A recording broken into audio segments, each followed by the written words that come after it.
Hello and welcome to Monday MAME Homebrew Edition.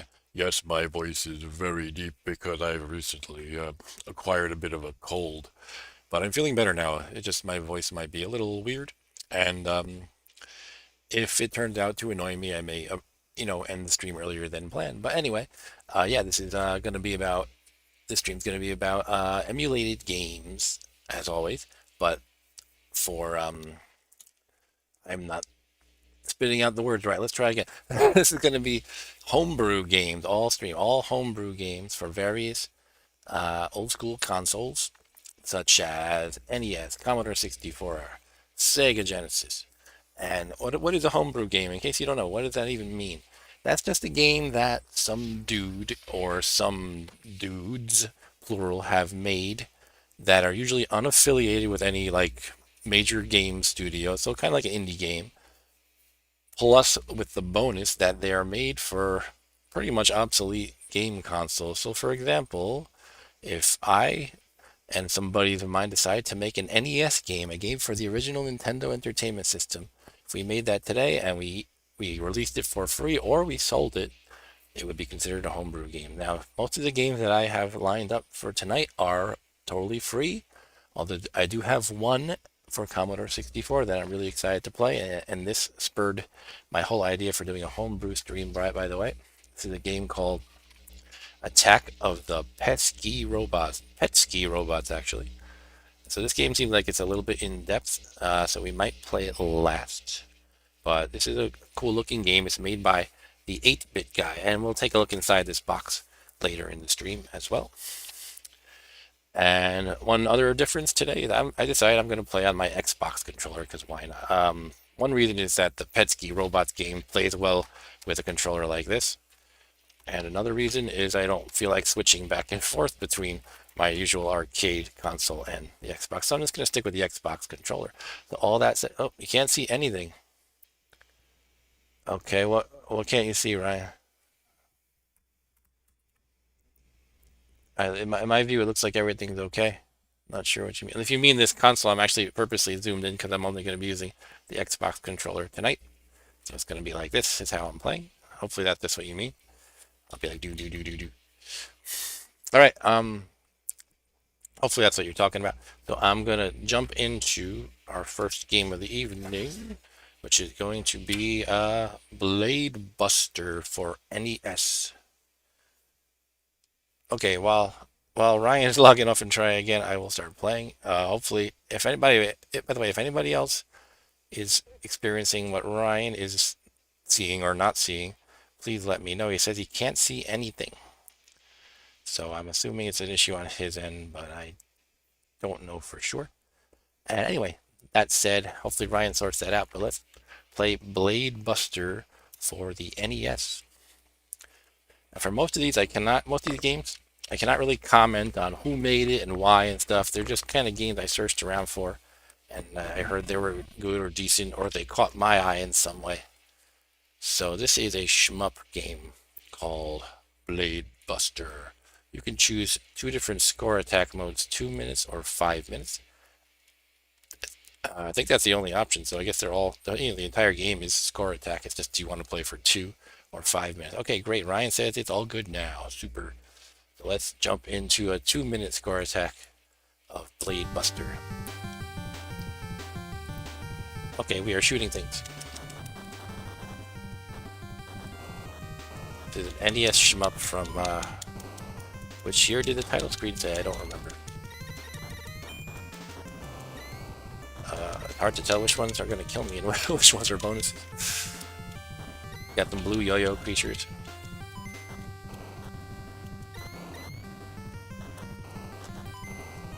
So yes, by the way, if you just joined us, I am playing Retro Homebrews, which are new games for retro systems, and I am using an Xbox controller for kicks. Yeah, having trouble ascertaining what's an enemy and what's not. I guess all these purple gem things are for the taking, to give you points or whatever. So this being NES, by the way, I just have the 2 buttons, which are A and B on the Xbox controller, and they both seem to do the same thing. So there's no like special blow up everybody on the screen move, at least that I'm aware of.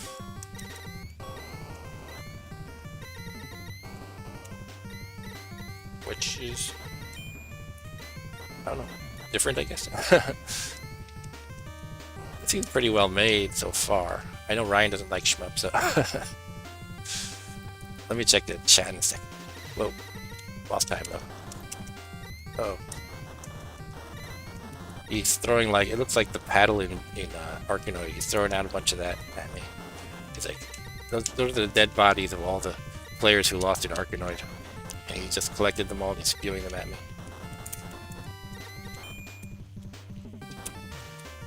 I'm gonna hold the button because it looks like you can repeatedly shoot if you hold the button. That's how I always go in these shmups. I pound the button at first, and then I realize after about 2 minutes I can't really do that very well anymore. Oh, I only have 3 seconds left, by the way, to the game, if you look at the bottom. Because I picked a 2-minute score attack. Alright. So Ryan says, have you ever played Rainbow Princess? Sorry, where did I read Rainbow from? I guess I injected that thinking we're talking about rainbows and princesses and unicorns. I made that part up, but he says, have you ever played Princess Rescue for Atari 2600? Great homebrew. I have not, but I do have, I believe this one, Atari 2600 homebrew lined up. Let me pull up just on my computer, not for you guys to see, my list of games so I can reference that. Just give me one moment. Okay, so this game, you know, it's pretty basic, I guess. It's well made, you know, it's pretty impressive if a very small team made this. I don't really know if that's a fact, though. I got a high score. Yeah, so let me check my notes, because I think I wrote down the years for these. It would be good to know. No, I did not. Oh, well, that's too bad. So we don't know what year this one's from, but it's called Blade Buster. All right, I'm going to just move on. Unless anybody's really excited about this game. Gotta remember my hotkeys here. I have select and start at the same time. Is to exit. All right, C64 Robots is the game I was just showing off for Commodore. I'm going to skip to later, to the end or close to it probably. Let's try this game for the 2600. It's called C Willie, which stands for what? It wasn't Chili Willie. I remember that was my first guess, but it's Cyber Willie. Okay, I'm going to turn it up a little bit. This game's lower than the last one. Okay, so this is from 2012 by one Neo team, does it say? It's definitely a Neo team. I can't really tell what that first word is. Is it like 8 Neo? Let's try it. Okay, here we are. We are this ghost at the bottom, apparently, and we're shooting this alien at the top who's dropping. He's crying fire at me, and also he shoots very slow lasers. They're like falling like feathers, at least in terms of speed. I assume those are supposed to kill me, those yellow things.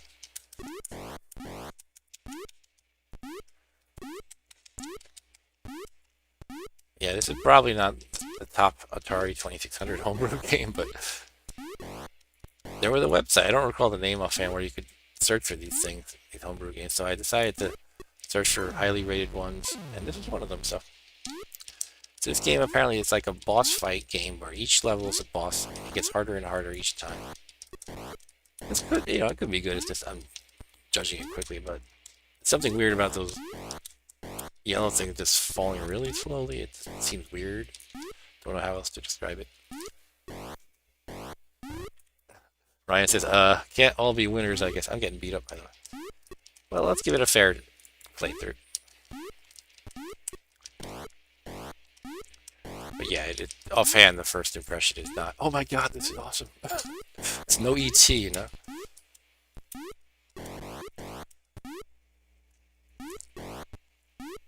I'm gonna just stand here between the lasers. Should I try getting hit by one? Let's get hit by one. Okay, it hurts you. Wait, did it heal me? No, it hurt me.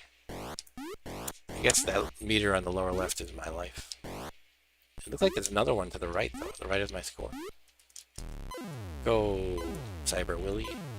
Cyber Willie sounds like the name of like a porn site, perhaps, for people inclined to that kind of thing. I'm just trying to fill this in the dead air. Gotta say stupid things to keep people interested. So how's it going, by the way, Ryan? So for whoever just joined, this is a Homebrew 2600 game. That's the Atari 2600. And apparently there are better ones out there. Ryan recommended one. But this is called Cyber Willie. And it's basically a boss battle game where you're fighting this boss guy at the top, and it gets harder and harder with each iteration. Basically, each time you beat him. And so far, our impression is, well, we're not too excited. And to me, it's very off-putting that those lasers or whatever they are that he shoots just don't actually fall. So it, like, is that a bug, or it seems like it's probably by design, but it just is weird. Ryan says he's doing good out here. Cool. I'm just gonna walk between these lasers. It reminds me of have you ever seen the remake of Night of the Living Dead? The original Night of the Living Dead is one of my favorite movies. A lot of people prefer the remake, and it's good in its own right. But there's a point towards the end where the character Barbara, she goes, "Wait a minute, the zombies are just so slow. You can walk between them." And I was like, "Really? You just kind of like broke the whole genre, and nobody else noticed in the meantime?" Anyway, that's what the lasers are making me think of. But they are becoming very numerous. So like the zombies, it's maybe that there's just so many of them that even though they're extremely slow, you can wind up in trouble. Northeast is fine over here. Have not been feeling well since my vaccine last Wednesday. But I think I actually acquired a cold on top of that, like at the same time. I basically had some cold-like symptoms. And I don't know, I'm pretty fine now though. But the voice, you can tell is different. But everything else is cool here. Go!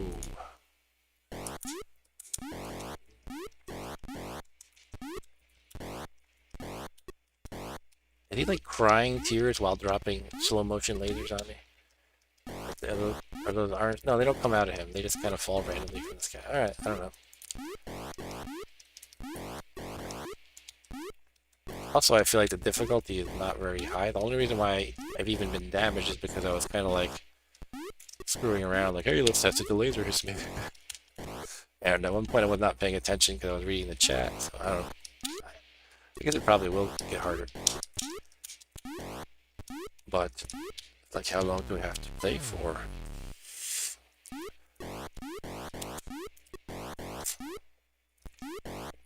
I think we're smoking now. We're really cooking.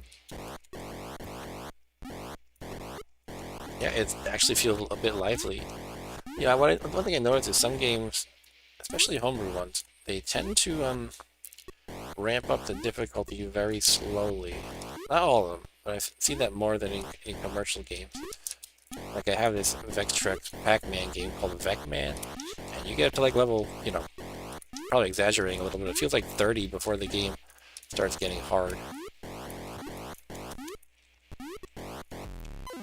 It's a hard thing to get right when you're designing a game. How difficult should it be from the get-go? Or you just, maybe you let your grandma test the game and she thinks it's too hard, so you make it very easy to accommodate her tastes. And then a hardcore gamer plays it and he beats it in 5 minutes. Alright, so I'm probably going to stop because I'm getting bored. But this is Cyber Willie from 2012 for the Atari 2600. I don't know any more about it. I don't know if this was a game that somebody decided to sell. I believe when I googled for it, I kind of did a lot of research for trying to find games, so they're kind of a blur in my mind. But I believe I saw discussions about this on Atari Age, which is a great site for retro computers and consoles. And yeah, there was some discussion about this. It's possible the developer was even, kind of announcing it to people. Hey, check out my game. But I don't know. Ryan says there's a Halo homebrew for Atari 2600. Wow. How can they play Halo on this machine? All right, I'm done with this. Sorry. So at the end, we can talk about what games we liked and didn't like. And I think I have one lined up in mind for one of those. Maybe you can guess. All right, next we're going to play the legendary It Felix Jr. for Sega Genesis.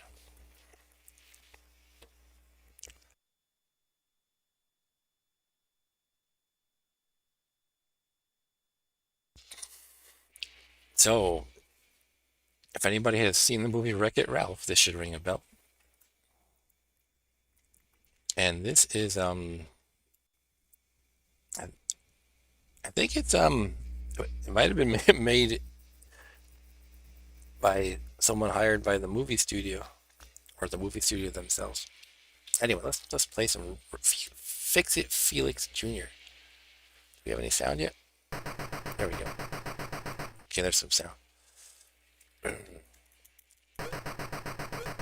what am I supposed to do though? That's the thing. Okay, I have a hammer and I can jump.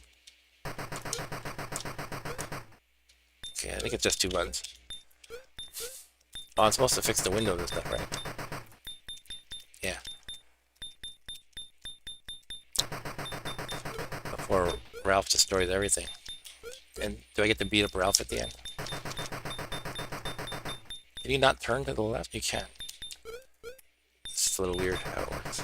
And I wonder if I can hold down the button. I got hit by a brick. Hey, you can only repair to the right, which is weird.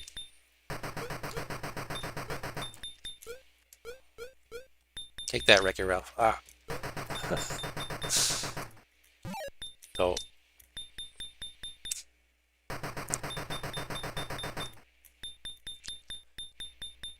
Okay, we're gonna make this place look good as new. Right, Ralph?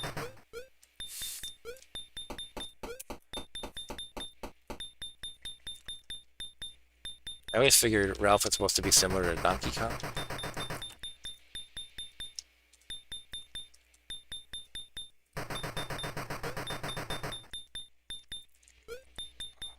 Ryan said this could have been a good Atari game. Yeah, I don't see why not. It wouldn't look this good, obviously, but look, there's a duck. Ah, I tried to kill the duck, but what? Was that game over?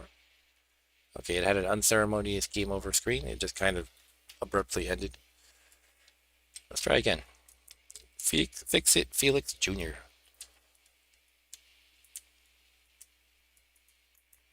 I don't think I used all my lives, though. I might have accidentally reset somehow. Look, it says I have 3 lives at the bottom. Or is it every time I got hit by like even a brick, that was a life? That could be the case.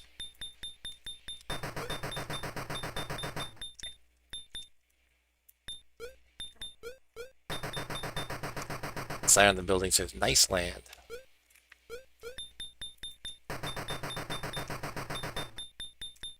I'm just kind of curious if this is just the entire game or is there more to it. Yeah, this isn't bad, Ryan. It's better than the last game.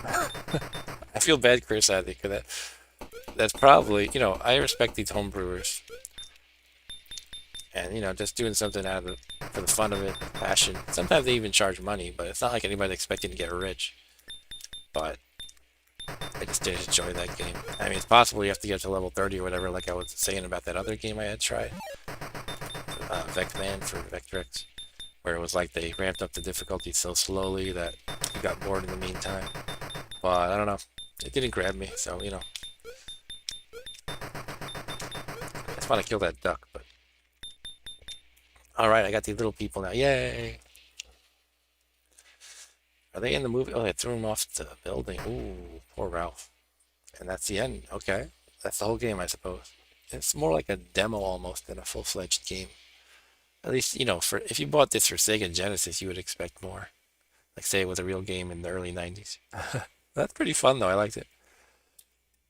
It did not let me enter a high score. I wonder if that high score list is for show or I just didn't make the list. But it's like, how could I play much better than that? All right, so that's It Felix Jr.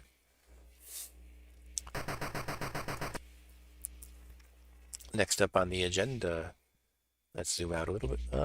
Might as well keep going down and go down the list and probably jump to C64 robots at the very end. So we have another Sega Genesis. Oops. Hold on, don't scrape now. Sega Genesis Homebrew. I have to learn my buttons. And this is called Metal Blast, which I believe is kind of based on or inspired by Metal Slug. Metal Blast 2277.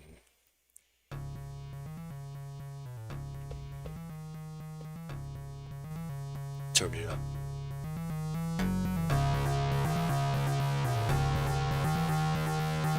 This is from 2018 by T Arts Studio.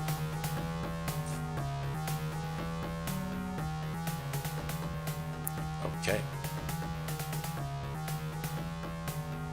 Yeah, that's true, Ryan. It could pass an Atari non-jest, but I think it was just like a demo, almost like generate buzz about the movie, sort of. You can play on easy, very easy, normal, hard, or very hard. Let's go with easy, but not very easy. I'll be a man. Background music on, sound effects on, music test. It has a password system. That's kind of interesting. Alright, let's jump into Metal Blast 2277 year. Planet Actier. Space Invaders. What? That looks like Missile Command, not Space Invaders. One hero. Nuke them, apparently.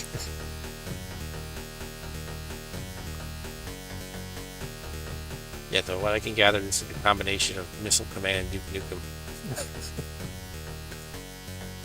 I really like Metal Slug, from what I hear. And I saw a screenshot, and the main character looks very badly drawn, unfortunately, but hopefully it's a good game nonetheless. Like, it looks like somebody, you know, with poor drawing skills drew it in Paint or something. MS Paint. See, look at this. Okay. Okay, I've got a tri-shooter thing.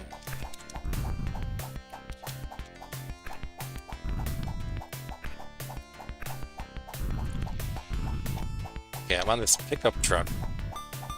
Headed somewhere. By the way, I can aim diagonally up. That's cool. I think the title screen is like all their budget. If there even was a budget, all their, you know, all their effort. No, I'm not gonna judge it too harsh yet, but I'm just kind of looking at my character and like, really? Also, the music is less cool here. It's not bad though. Music. Alright, so we got these jetpack guys harassing me on a pickup truck. We got a bunch of symbols at the top. I'm trying to figure out what those could be. Ooh, I jumped in, I'm dead. Oh, game over. One life, one hit, and you are done. One hit, and I just realized my controller was a little bit off. That's okay. I'll continue, I suppose.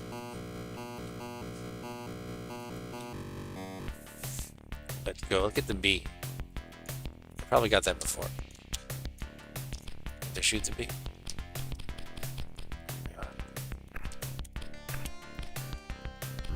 Oh, okay, I got it now. Oh, apparently I have the basic pea shooter kind of weapon. Okay. Kill the truck driver.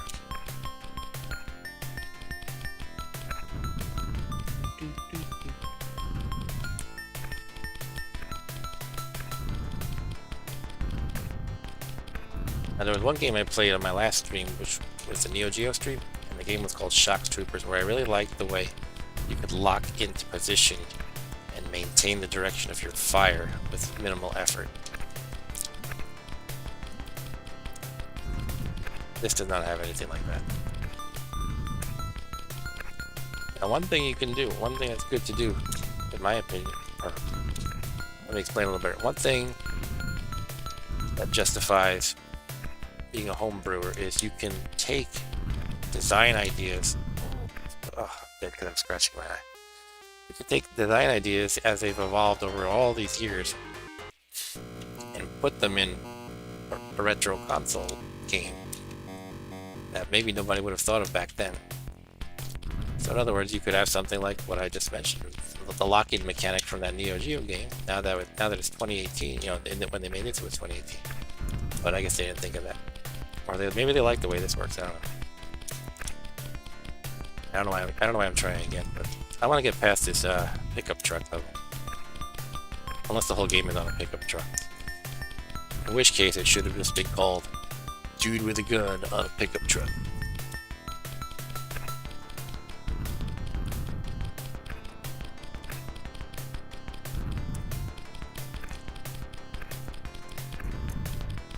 But I think this was inspired by Metal Slug. It could be just the style of game, the running gun, and the fact that it has metal in the name made me think that.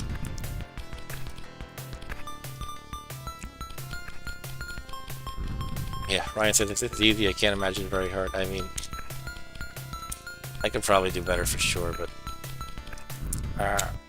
your guy is kind of slow to walk. Doesn't help. Oh, and I am making dumb mistakes like that.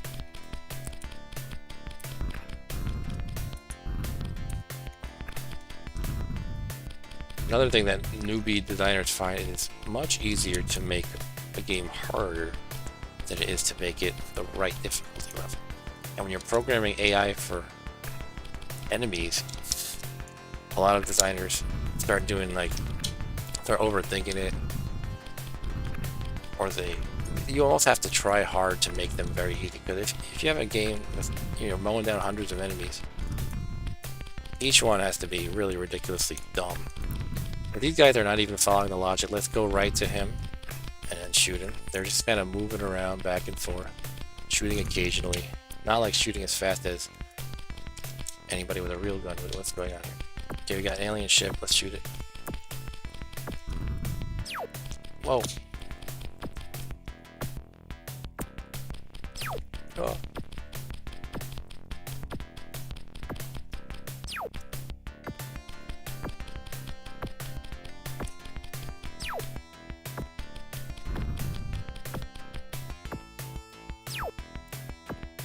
Okay. Maybe this is when I get abducted by aliens. Fortunately, I can't stay down here and shoot. I have to jump up because I just hit the pickup truck. Hit the Ford F-150 or whatever this thing is. Oh, come on. I somehow got locked into aiming downward when I was trying to jump.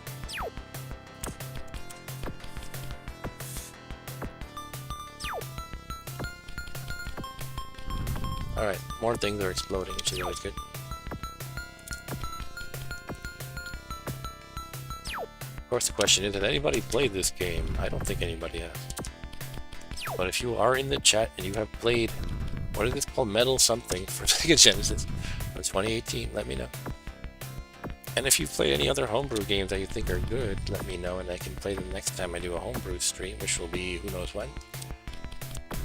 It'll be sometime. Alright, finally. Yes.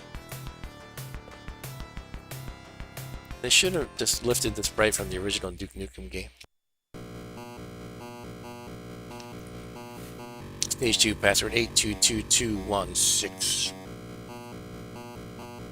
Cool to have the password system, I suppose. Go, go, go. Okay. Oh, wrong stick. Alright, at least we're off that stupid pickup truck, jeez. It was almost annoying how long they kept me on that thing.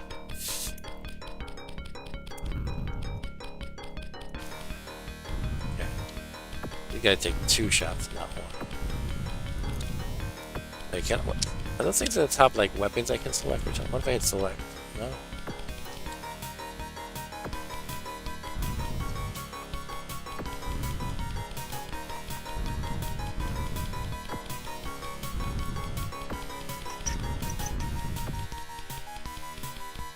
We are in the jungle.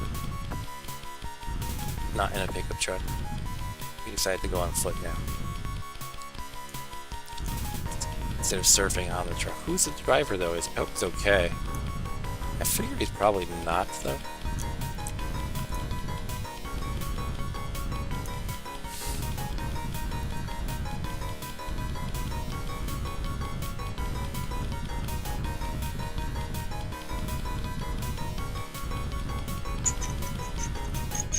Wave of enemies. Okay, let's wave to the enemies. Okay, you gotta go back and forth, mowing them down as they charge you relentlessly. Ah, I'm dead. Oh well. That's it for the Duke Nukem Metal Slug crossover. That was published by T-Art, game by Timur something. Timur Lyazgiev? Why is it they don't know about this game? Alright, Metal Blast 2277. It was worth a fair shot. And, you know, we have to give these the right context. These aren't full game streamers, so gotta be a little bit forgiving. It wasn't too bad at some point. I could make suggestions for the designer, perhaps. But that is it for tonight, for that one game anyway. And next up on the list, we have an Atari 800 game. I don't think I got this one to work, unfortunately. So, yeah, I'm pretty sure I didn't. It's called Oxygen something. Let's skip it. I didn't get that to work. I'm going to play with probably the most awesome game ever made. This is called Pong De Las TNT, which means basically Ninja Turtle Pong.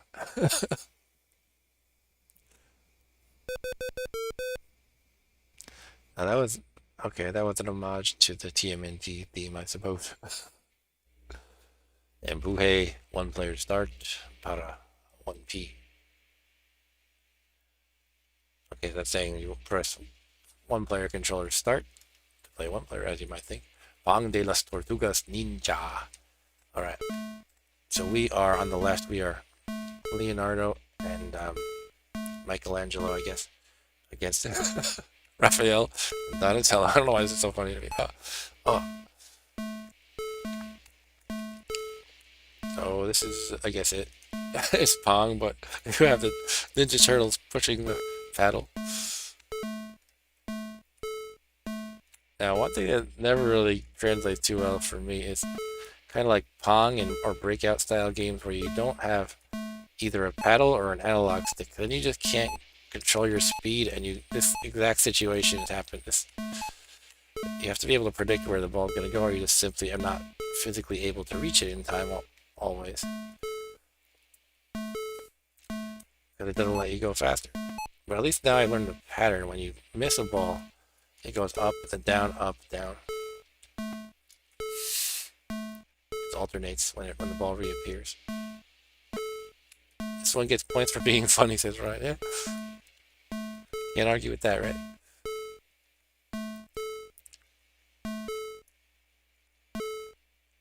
How do you even get past the computer?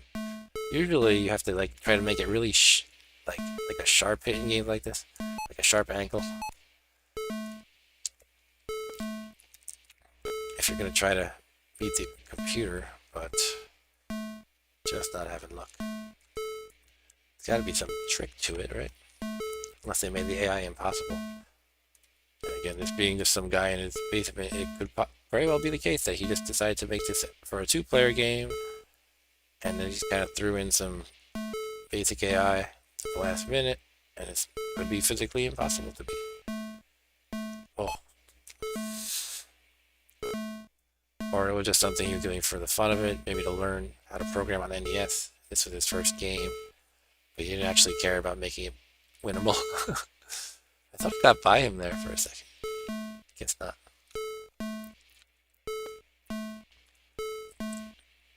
Alright. Well, this is probably the most different TMNT game I've played for sure. Oh.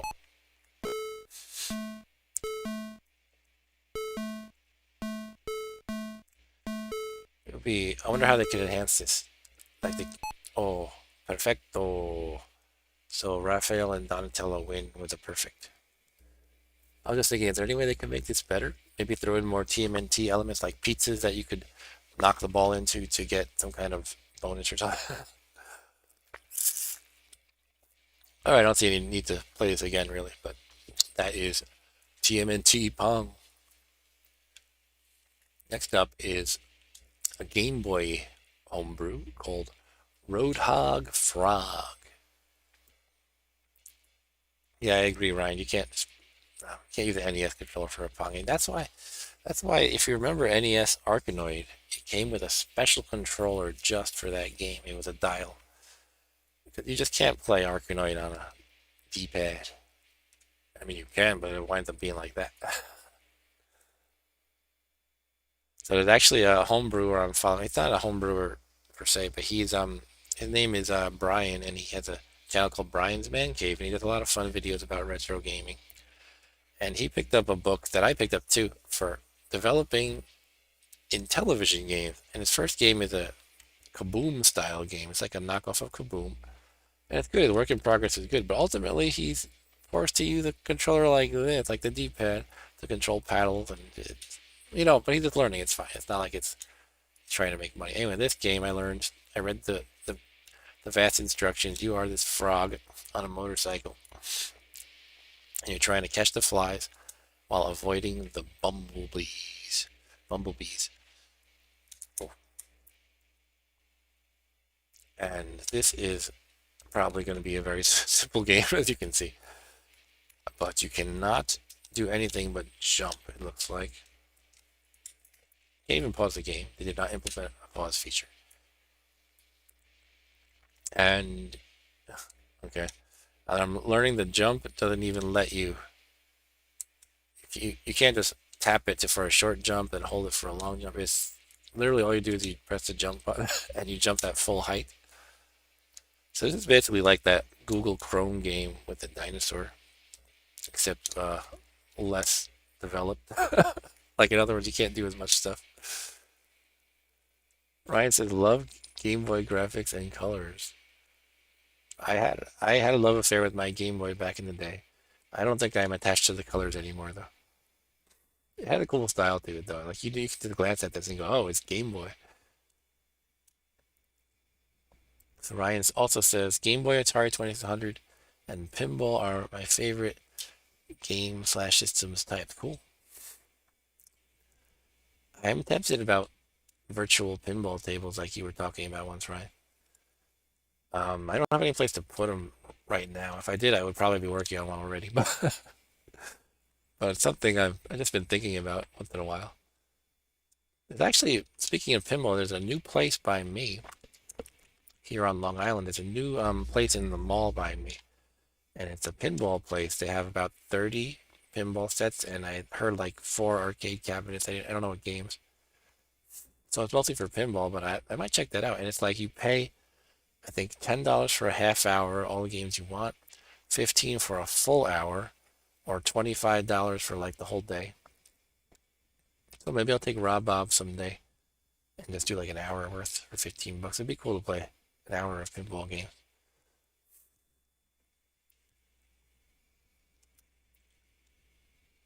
Yeah, it is pretty cool. It's the only thing that had made me say I need to go to the mall in recent memory, besides the Apple Store, but that's a different mall actually. And that could be a fun time for sure.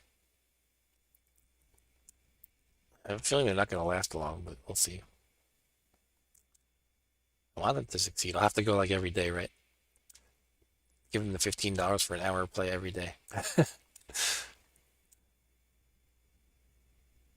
Anyway, this is the entire game. I mean, anytime I know I shouldn't criticize because there's just a person doing it for the love of it, for the fun of it, or for maybe self-education. But I just see things that they could just tweak to make it so much more interesting. Like just make the speed gradually pick up as you get points. Or make it so that you tap the button and you don't jump as far, so that you can plan like your jumping arc. And that's kind of like how that Google Chrome game with the dinosaur works. You can hold the button longer. Maybe you have to duck sometimes, just press down. I don't mean to be a jerk, but this is probably not worth continuing. Somehow it is hypnotic. I've been enjoying talking about pinball while just pressing the jump button occasionally. Ryan says benefits of living in the city. I don't even have Postmates in my neighborhood. I don't know what Postmates is actually, but I don't live in the city. Actually, I live on Long Island, which is the suburbs. But yeah, we do have malls. When I was a kid or a teenager, though, that was like the place to hang out in the mall. I guess that's kind of a America-wide thing, though. But they're not quite as busy as they used to be. Anyway, yeah, I'm gonna finish it up. This was a frog game. I can't remember the name. What was it? It was Roadhog Frog. So he's riding on his motorcycle like a rebel. And next up comes for for a Super Nintendo. It's called Super Boss Gaiden. This could be interesting.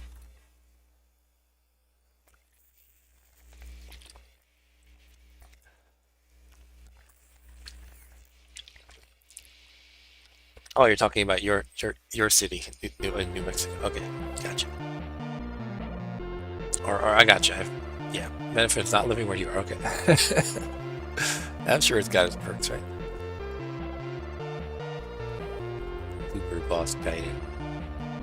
Alright, so we have this angry looking guy with a twitchy eye. Is he a priest? I don't know. Okay. This is pretty cool.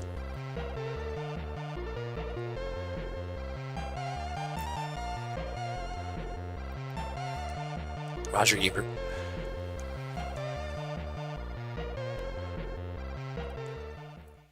Okay. It's the year 20XX. It could be now. Sony headquarters in Minato-ku, Tokyo, Japan. In case you didn't know where Tokyo is. Lost, one of our Nintendo PlayStation prototypes has fallen into public hands. And it's been emulated already. What? It's new. First of all, licensed games for it are on the internet as we speak. Are you kidding me? You had explicit orders to destroy all remaining units. This is an outrage and you'll pay for it. Uh-oh. Listen to me. I'm the angry boss. Wow, that escalated quickly. Look, boss, can't we talk this over? My heart rate. I'm gonna have a heart attack. Look at it. Kill this guy. Okay. Okay, he's approaching the lounge now. I don't care if he wrecks the lounge, as long as he doesn't reach R&D. Him breaking loose there would cost us months of progress. Okay, my heart rate is too low. I don't want to go too low. How do I jump higher? Oops, I just enabled some auto fire. Can you turn that off? Mapping. Okay, I think I'm screwing around with my controller, unfortunately. Alright, so let's go running start now. What if I duck? Can I do like a Super Mario 2 jump? No.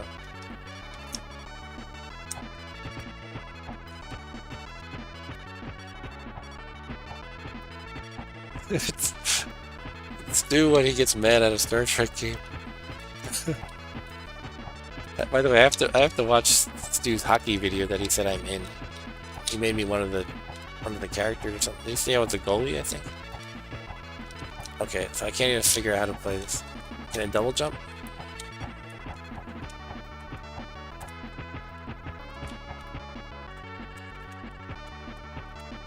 Two different attack buttons, yeah.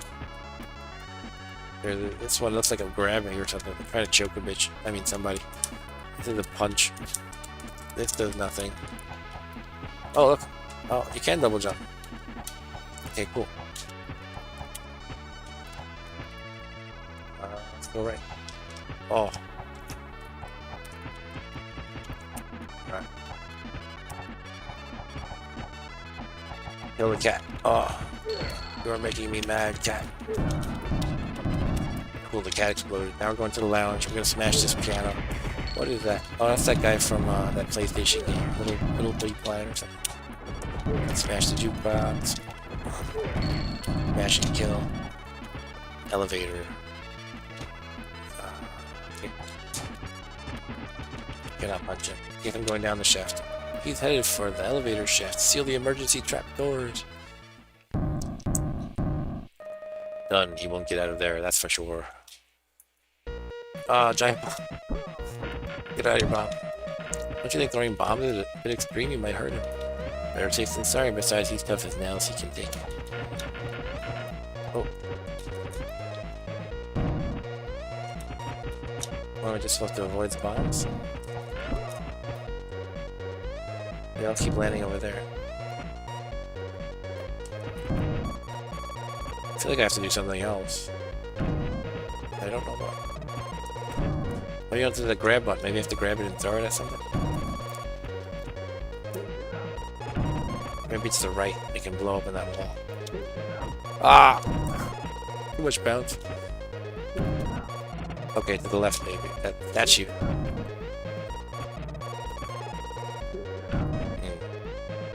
It's right next to it now. No? I'm gonna die. Ah, I'm dead. Get a medic. I think he's having a heart attack.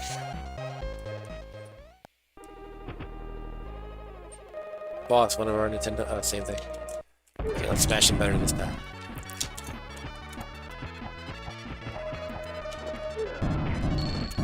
Hulk smash. So Ryan said it was a very basic but fun text-based hockey game. Cool. I do like some text-based games, just not the ones where they're like trying to make you do physics equations. Player X throws a football from 50-yard line, the trajectory of 39 degrees, and a velocity of 4 meters per second. Where should the receiver be standing? It's like, who thinks that's fun? Maybe on a physics test.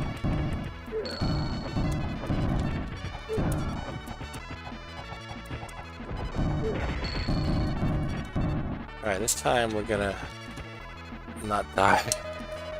That's all I can say. Not die. That's my strategy.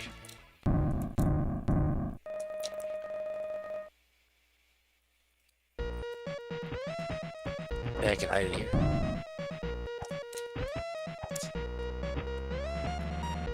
Don't you think throwing it? Yeah, I'm gonna try to. Oh, it actually hurts you if you touch that thing.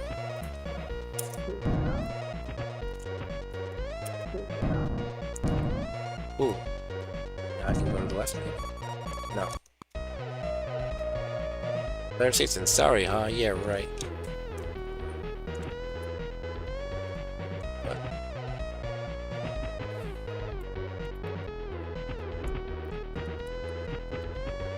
I feel like I'm supposed to crawl, but I don't seem to have a means of doing that. Do your slide. The Mega Man slide? Oh.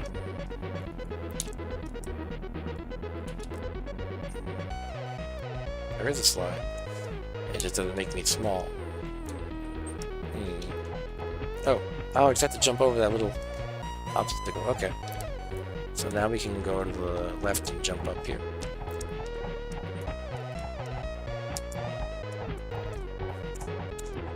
Wait, can you wall jump? Oh, wow. Hence the guided part. It's like Ninja Gaiden. Okay, I guess I'm going under that. Oh god, he's reached the R&D floor! Haha! Let's send in a strong worker to block him. Good call, he's on his way. Go away, strong worker.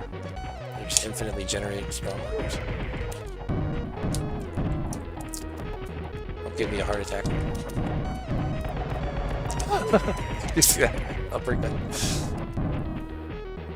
He's like, pop, pop, pop, pop. Okay, wait. You get someone else. His legs look really fragile. Looks like he skipped leg day. Kind of fun. What? You even taking it? You have to slide in, then he explodes. And the arrow's pointing down, but I have to press up.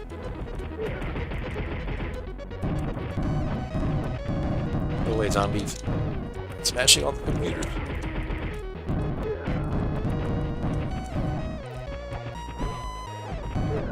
Okay, They keep generating, don't they?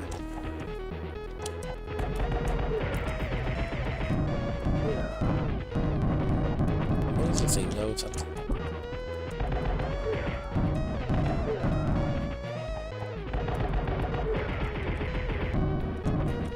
I gotta say this one takes the cake so far, I think.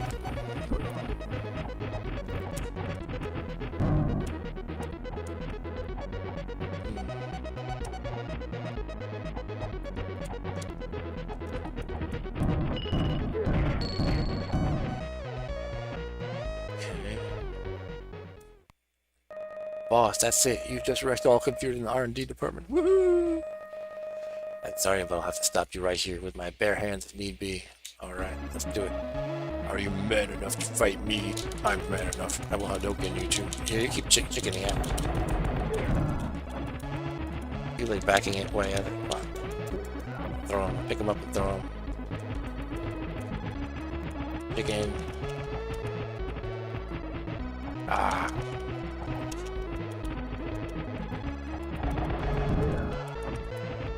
Pick him up and throw him.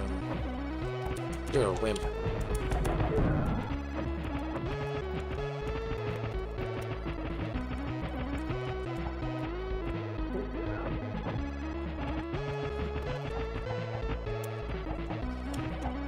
Bet you didn't know I had these fighting skills. So I'm supposed to be at Sony, huh? Oh my god, did he just kill him? This means war. Oh, I gotta fight her now. Not yet, apparently.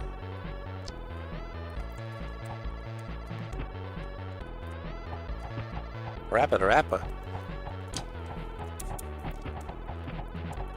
Get out of here, Rappa. See if I remember that game. That game's so ridiculous. Rappa. Spikes and cannons, we sure know how to deal with minion performance issues. Stop fooling around and help me stop this maniac instead.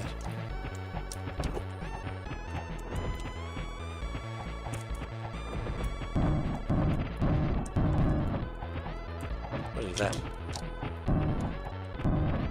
Just abuse people? Can I break it? Yeah.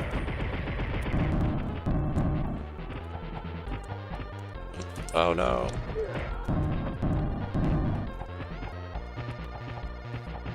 Where am I going?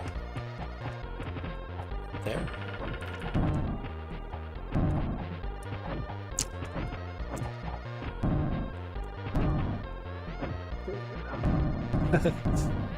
Even though that's a mechanic very much borrowed from Super Mario Brothers 2, I still think it's great. Someone shoots a bomb at you and you throw it back. This guy you just have to slide into, right? Then he explodes. Okay. I don't know about these things. So far I've just avoided them. I think that's all you can do.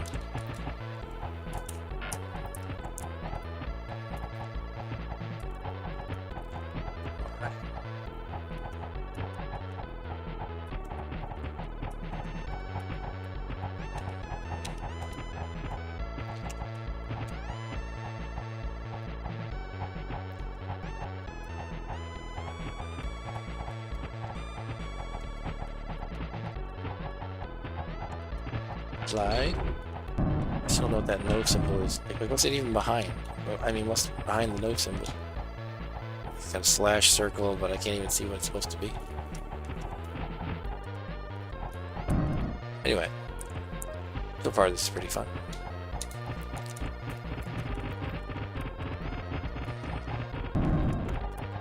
Super Boss Gaiden. That's the name. That water harmful? Oh. No, you just bounce off the water, but it doesn't seem to hurt you.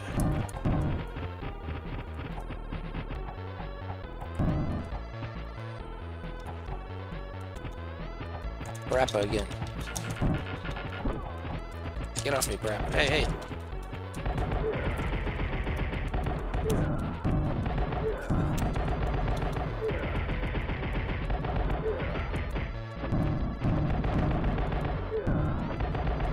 Apparently, I'm getting quite healed up by beating the crap out of Frappa the Rapper.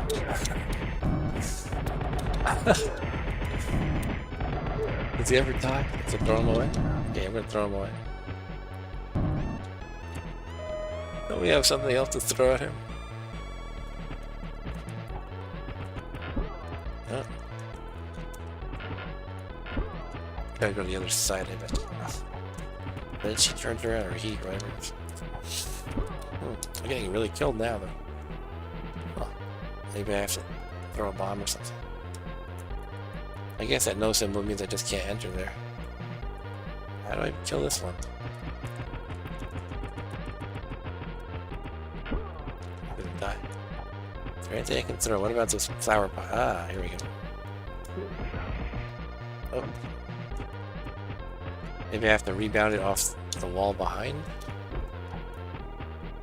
Behind this person? That didn't work.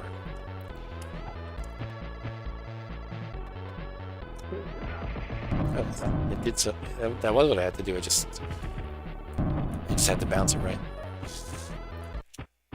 This is management speaking with a public announcement. Free beer is now available for all employees at the cafeteria. The trap. Oops, I'm dead.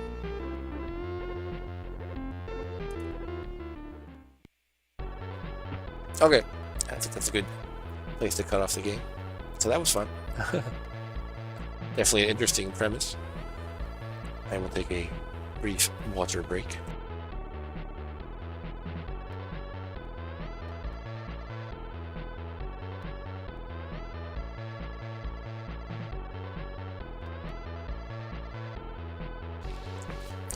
Okay. And that was an interesting game, Super Boss Gaiden. Next up is an Atari 8-bit game. It's called The Monk. I believe this one is basically trying to translate a Minecraft-ish style game to Atari 800. I think this is the one that I'm thinking of. And yes, it loads like this initially. It says K. Just bear in mind we're going way back in time from that last game as far as our console's technical capabilities.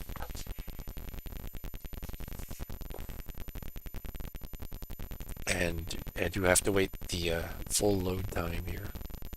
Here we go.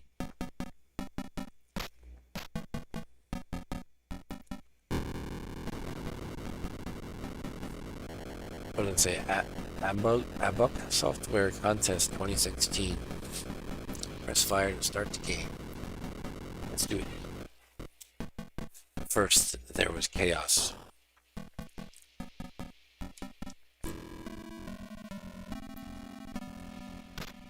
That's why it looks like a scrambled mess right now. It was chaos. And then there was... world started getting shape. It started getting in shape. We lifted some weights, doing push-ups. Water and land appeared from below. Bellow.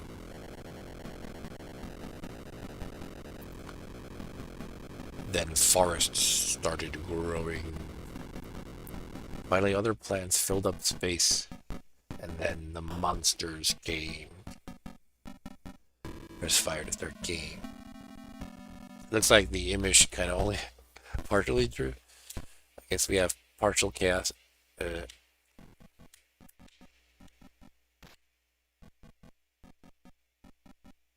maybe the game is buggy.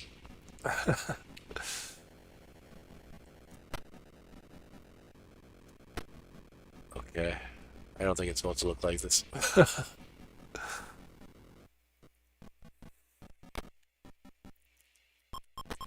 Oh, getting beat up by something under the staticky mess. As you can see by the bottom, though, it does look like it tried to resemble Minecraft. When I press the A button, my lightning bolt meter goes down, which I guess is your stamina or your energy, and the hearts are probably your life. But if it's gonna look like this, I guess I should not play it. I try to test these ROMs, and I did look at the title screen, and I guess I figured it was good, but it's not good. So let's quit it. Uh-oh. Okay, my exit command is not working, so let's try something else. There we go. Okay, so that might have been interesting, but it wasn't. So I don't know how else to put it. Next up is Tombstones for the Commodore 64. This one uses the keyboard, I believe. Let's see if I can get the keyboard in view. Yeah, I don't think it's gonna happen without me like dropping the camera and stuff. So it's actually, I think this is actually like a typing game, as weird as that might be. Let's see if I can put it right here. I guess it's better than nothing. They're called Tombstones Retirement Day.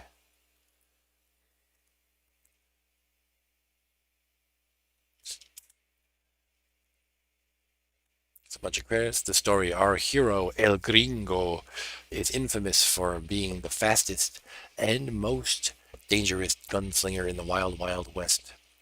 But he is tired of winning and wants to retire from his gunslinger career to settle down with his true love. However, having this stellar reputation tempts outlaws from the whole wide west to seek him down for duels. Will it be possible for El Gringo to survive his retirement day and get to his true love? The aim of the game: to get his true love, El Gringo has to gun down 6 outlaws on 3 different stages: the desert, the city, and the graveyard. Each outlaw is slightly quicker than the previous, so El Gringo has to summon all his reaction speed and will to survive. How to play: press space to start the game. Place your fingers on the keyboard while you get ready. When a random character is displayed on the screen, you have to press the same character on the keyboard to draw and shoot your gun. If you are too slow or you press the wrong character, you will get wasted. So basically, it's just a typing game. To quit the game, blah blah blah. And run stop, which is escape. Let's see. You can press F8 to activate or deactivate the trainer net. That just means cheat mode, basically. The border changes to dark blue if you're in trainer mode. Keep in mind that a cheater is not worthy of any points in the Hall of Fame, blah blah blah. High score saver: if you have a disk drive or you play the T64 version on an emulator, the game has a built-in high score saver. Woo-hoo. Greetings, we send out our deepest respect to the ones keeping the C64 gaming scene alive. Out of Order, Softworks, Protovision, Cytronic. I won't read all of them, I guess. That's pretty cool, though. Special greeting go to the staff in the magazines Reset 64, Free 64, etc., etc. And that was written by Megastyle, July 2017. Yeah, it's Typing of the West, it should be called. We're like a Wild West shoot 'em up kind of thing. Alright, how do we play? I did get it started last time, so I think it's run stop. There we go. Tombstones.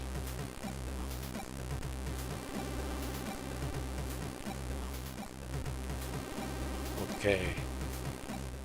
Turning it down a little bit. I think it's probably good now. Don't want to drown out my voice. Alright, so this looks like a really, this title screen someone put some effort into. It looks good. And music. I'm gonna listen to it for just a few more seconds.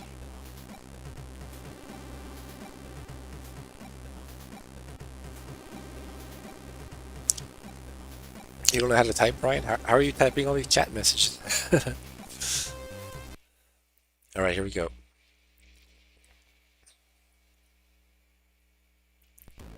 Space to start. Get ready.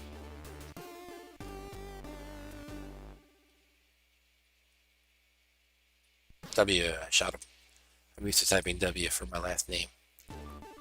Get ready.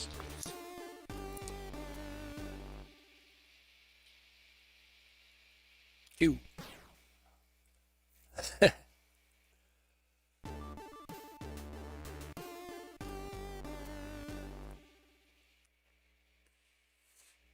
Q again. Okay, I'm turning it up again because it seems to have gotten lower. Q again? Q again, really?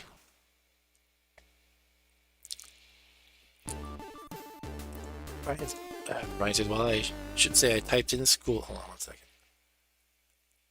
Q again? But I haven't needed to type anything in here. Okay. I'm just going to get ready to hit Q again.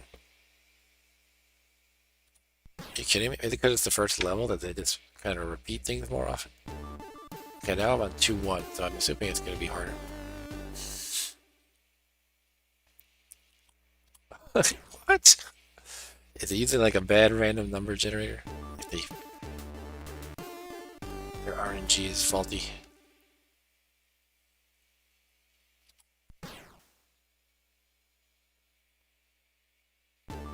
Well, maybe they're trying to lull me into a false sense of security by making a Q like 10 times in a row.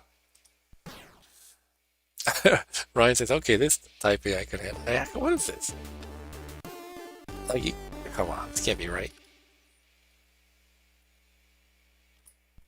Q, Q, Q. I am tempted to just go like, alright, I'm going to put the finger on Q and relax. Or maybe it will then, like, throw me for a loop. No. I mean, as simple as this was, I was willing to give it credit. Maybe it still deserves credit, but it's got a horrible bug. And it's possible that the bug only arises with this emulator. Who knows?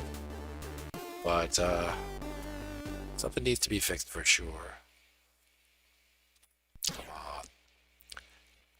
We're on a new stage now. We're in front of the cemetery.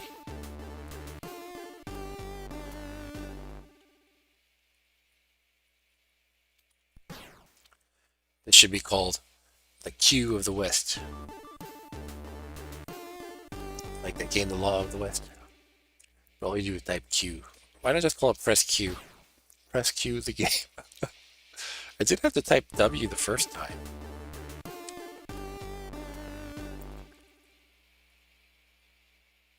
Q. Is Q even a view of the camera? Yeah, it is. Should I just focus the whole camera on Q? Because that's all you need to see.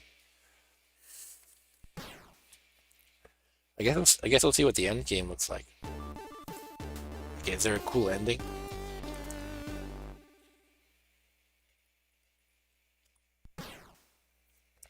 I think it's so hard that even though here we go.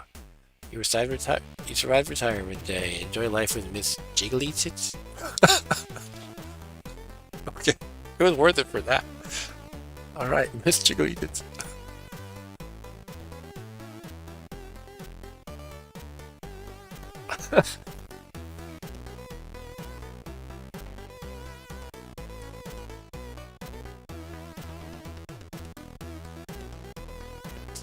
Right, let's get that dipping bird that Homer had at the newspaper. So yeah. Whoa.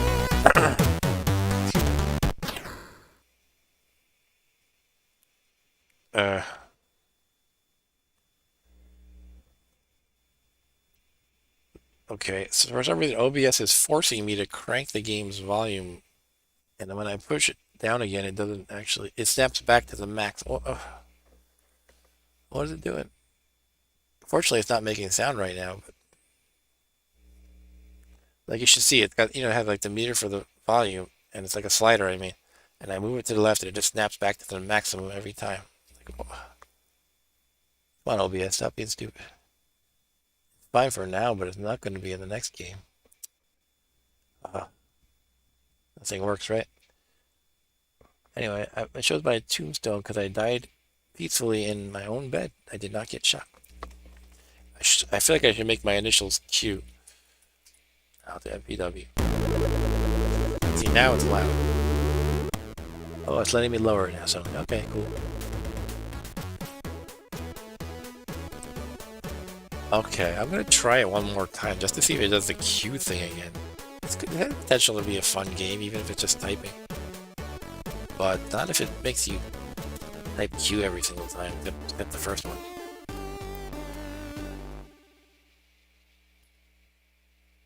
Q. Are you freaking kidding me? I'm gonna try just 3 more, no, 2 more. And if it's Q every time, then yeah, but I don't know what to say. Okay, 1 more try. I'm giving it a very good, very fair chance, I think.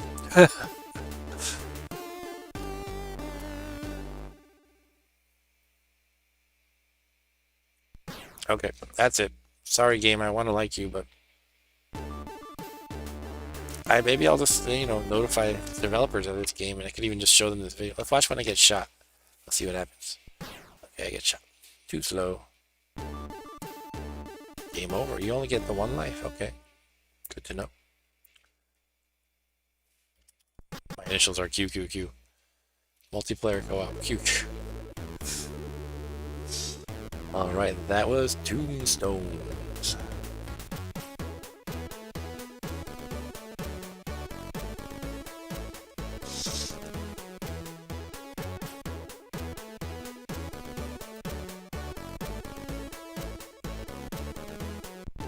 How do I quit? There we go. Quit emulator. Thank you.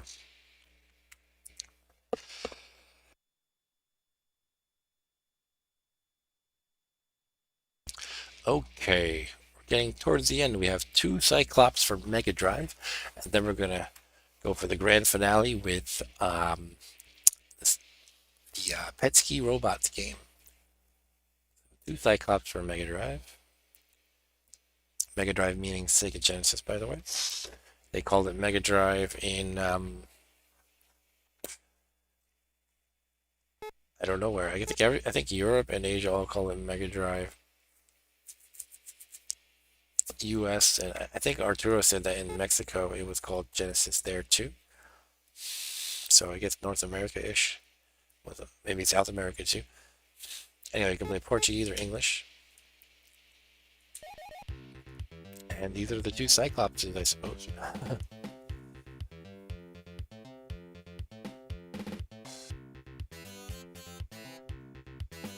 Okay. I wonder if it's a 2-player game. Okay, so Ryan's got to get going. Take care, Ryan. Thanks for joining. I'll see you next time. Or maybe on one of Stu's streams. Take care, man. You have to avoid the obstacles.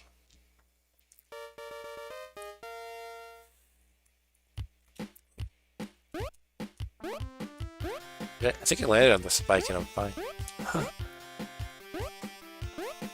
Yeah, I just played this 1 level, and I was testing to make sure the ROM works.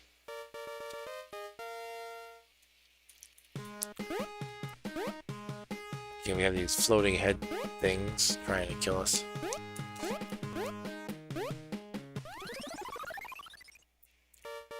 Alright, so it looks like it's just a bunch of very brief levels where you have to not get hit by various things.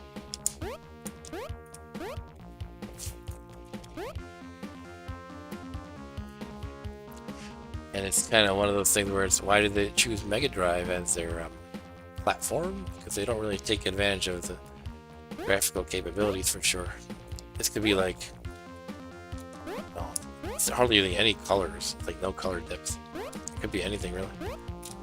Oop, just got killed. No, I got hurt. I did not get killed.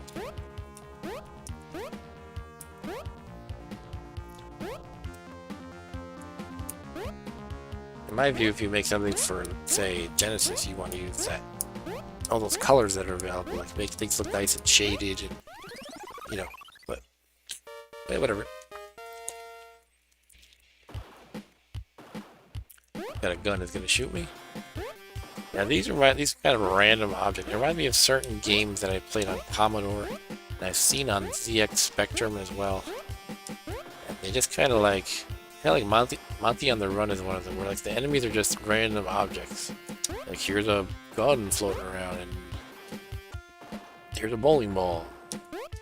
Actually, you cannot jump on it. I thought maybe you could jump on it, as long as you didn't get hit by the bullet, but no such luck. Here's a floating head.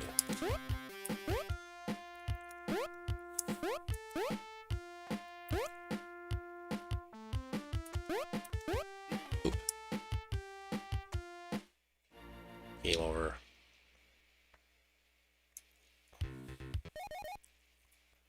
I like how the drum beat sounded like we're not gonna take it for a moment. me it did anyway. Well, the grand finale is supposed to be Petsky Robots, but nobody's here anymore, so I might just kill it after this. Petsky Robot is the one I'm excited about. Attack of the Petsky Robots. Maybe let's try it a little bit and keep streaming, and if anybody joins, then you join, right?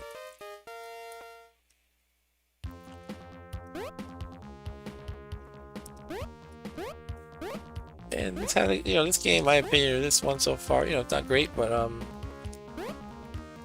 it has potential. I mean, just to be a fun little platformer where the levels are quick, potentially challenging. Maybe you have to think quick on your feet and have good reflexes. Kind of like maybe something like Super Meat Boy, if we're referring to modern games. If we're referring to old games, I don't know what mold this game would fit into as far as gameplay.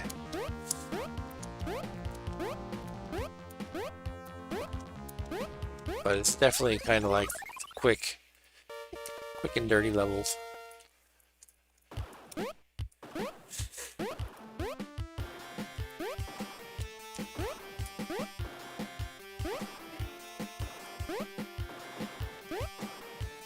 Does make me wonder though, who said I need 16-bit graphics for this? Alright, it's hard to jump over the guns. I'm not sure what I'm supposed to be doing.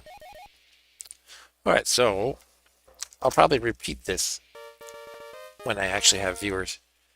But for now, I'm going to actually get into it anyway. I'll just talk to myself. That's fine, right? We all talk to ourselves sometimes. And the game is Attack of the Petsky Robots. Or as some people say, robots. So here is the box. I bought this from the 8-Bit Guy. He is a well-known YouTuber who I mentioned earlier. He has a YouTube channel. I think he started just talking about technical things, especially like with older computers. Like he has some very kind of obscure and in-depth knowledge. He could, I don't remember any specifics offhand, but he might have a video, for example, of like, well, here are the inner workings of the disk drive for the Apple IIe, and he knows Commodore machines as well. So he decided to make this game, Attack of the Petsky Robots. Now, what is Petsky? Petsky is like ASCII, which we probably all know. That's like character graphics. But Petsky was sort of like the variant of ASCII for the Commodore PET. So originally the idea was just to make a game using the Petsky graphics, and you can see on the back there's an image of that version. But there's like an enhanced version as well that uses more normal, if you will, bitmap style graphics. And this is not only available for PET, it's for Commodore 64, which is the machine I always knew and loved, so I'm going to play it on that one. But let's take a look at the contents a little bit. And again, I might just repeat this when people are actually available. I will make myself bigger, and I have to put myself on top of the controller as well. 1 second. Video capture device. Where's my web? Here we go. Let's go to the top of that.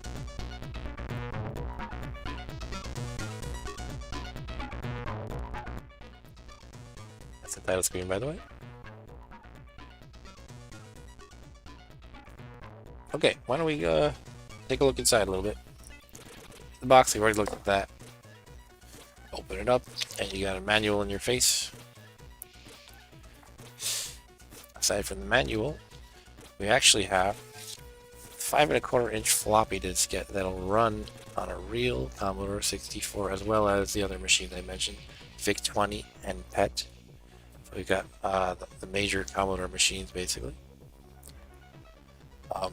I did not have to buy the physical copy, but I thought it'd be cool to have the manual in the box. And this I might use someday if I ever get a real machine. I might inherit one someday, but who knows. But yeah, you can also just buy the ROM from the 8-Bit Guy if you want. It also includes this. This is an adapter. And what this adapter does, which I can't demonstrate because it's for a Commodore 64, I believe. Or maybe the other machines as well. Let's see what it says. For the PET, VIC-20 or 64. Okay, so I use for all of those. And what it does is they have something called a user port on those machines. And that's what this end connects into the user port. The other end is actually for the Super Nintendo controller. So this is designed for a Super Nintendo controller. And it also has an audio adapter, which is used for one of the machines. I think the PET, or what does it say here? Audio jackets for the PET only. Amplified speakers are required. So on the PET, the audio would come through here, and you can plug in high quality speakers, I suppose. So anyway, that's kind of an interesting little tidbit. They made the game for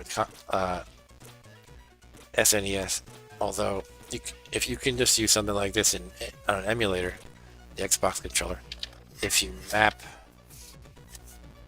the buttons to keys, because it also works with keyboard. So what I've done is I'm making this work as a virtual keyboard. And basically the general idea is, and why they decided to make it for Super Nintendo, is you would move with a stick, such as the D-pad, and you shoot with these 4 buttons, like up, down, left, right. So that way it's kind of like a twin stick style game. You can move to the right while shooting to the left or up, etc. And that's the idea. It's supposed to be kind of an intellectual game, not like intellectual, but not just shoot 'em up. It's puzzly. So here's the manual. We can look through this really briefly. I'm probably not going to go through all of it. Nobody's watching at this point, so I'll just give the game a try, I guess. They tell you the different keyboard mappings for the different machines. Like this is the one for the Commodore PET. And there's a whole lot of keys. So you basically, again, you have the directionals, 2 sets of directionals, plus several other keys you can use. Commodore 64. There's different graphics modes. You can do the traditional, the original like inspiration with the PET ski mode, or you can do the enhanced graphics mode, or the color PET ski mode. So again, if you look, the PET ski is like just character graphics. I think the original idea was he thought I could make a game using just character graphics and it'll look cool. But he decided to make a a more traditional graphical mode too. But that's where the game title comes from, by the way, the Petsky Robots, Attack of the Petsky Robots. Also, there's a little bit of a pun there, I believe, like Petsky sounds like pesky. And here they show the Super Nintendo controller and the different controls on that.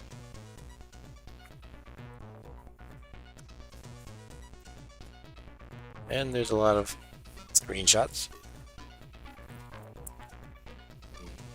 How to play, troubleshooting, blah blah blah. There are 3 different robots. There's the Hoverbot, Rollerbot, and the Evil Bot. So basically the Hoverbots, the Hoverbots just bounce around and they won't even attack you unless you bother them. If you touch them first, they'll attack you. The Rollerbot is harder. He'll attack you. And the Evil Bot is just supposed to be really tough to deal with. Anyway, the idea is you're supposed to be searching around for things. You want to search through crates and canisters and chairs and find weapons that you need. And also other items that you need. Let's jump into it, I suppose. This could be a learning experience for myself. Since nobody's watching, I'll just figure it out. And then next time, maybe, if we have any other people, I can play it competently by then, hopefully.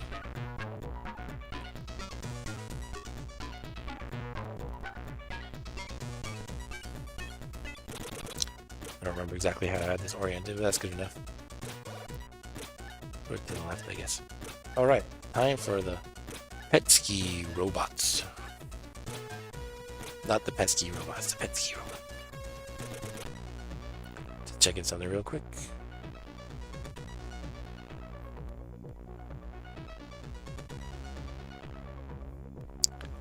Alright, Petsky Robot time.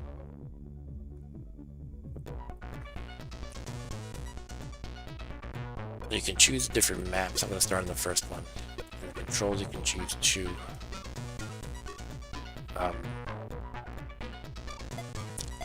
want to use the keyboard because again I'm using this Xbox controller as a virtual keyboard. I have the emulator all set up to be mapped. Difficulty, if you look at the guy's eyebrows, the robot's eyebrows, if he looks very evil, that means it's more difficult. Evil or angry. I'm not sure if it's the rounded or the square. I guess the rounded is the easiest one.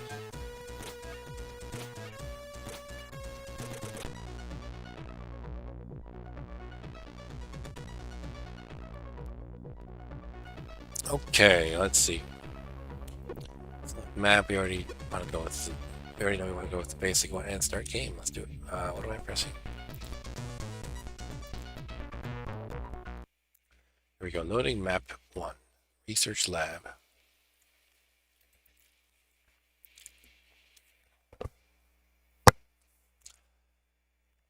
Any day now. So sometimes the emulator will take time to load. I guess because the I/O bus can only go so fast, even though there's not a physical drive to wait for. Okay, here we go. But the emulated bus is still constrained, I suppose. Okay, I'm gonna try to get the sound right. This is pretty good. Welcome to C64 Robots by David Murray, 2021. Okay, we landed on this planet, and that spaceship looks like. Can you go diagonal? No, you can't go diagonal. Can't shoot yet. I think I need to get a weapon. It says I have nothing, as you can see up there at the top right. You cannot go through the forest or these trees or four-leaf clovers, whatever they might be. Here's our first robot. That's the weak kind. The hoverbot doesn't bother you if you don't bother it. But we can search. We have to search a lot in this game. And I think we want to search in anything that looks like it could contain something. Like that might be a crate. No.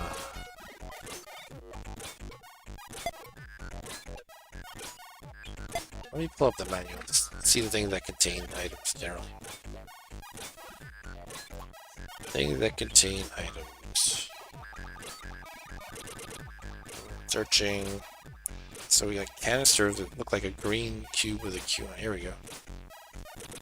We want things that look like these guys. Servers, file cabinets, crates, desks and benches.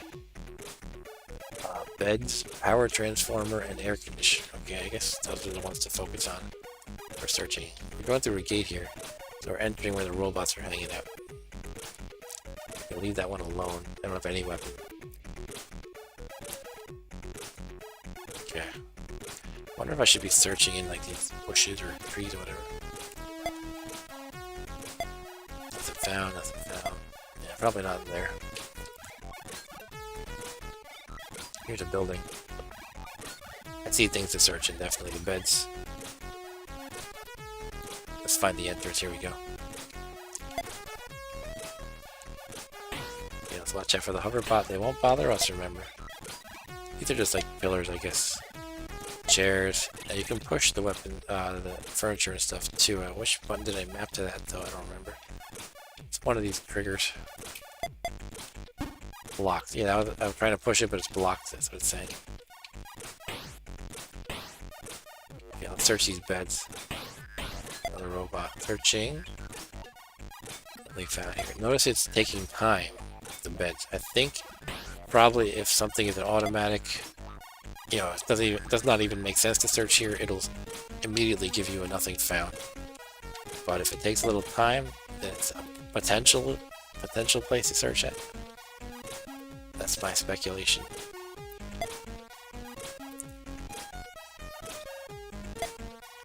Here's the beds again. No bed. Let's not need bed. Let's search these cabinets, shelves. So far, nothing. I think they would throw me a basic gun right away, but maybe I just didn't go in the right direction.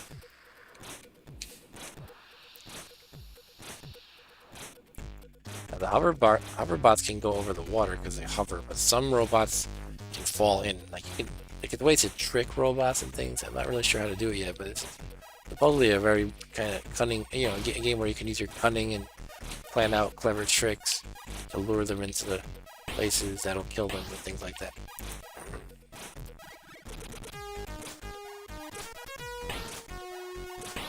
Are those windows? What is it?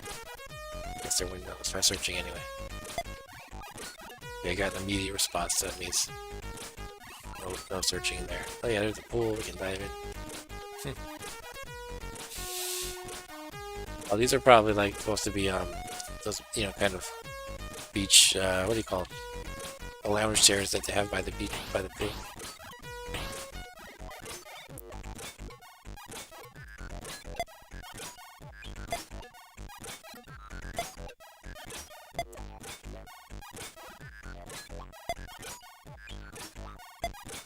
That's in any of these plants. I guess, yeah, I should take the immediate feedback of the hint, I suppose. So what about here? What is that thing anyway? Let's say here. It might be a... I don't know. I think we might be in a... Oh yeah, we're in a bathroom. That's the sink and the mirror on the left. Usually the toilets up here. Searching the toilets.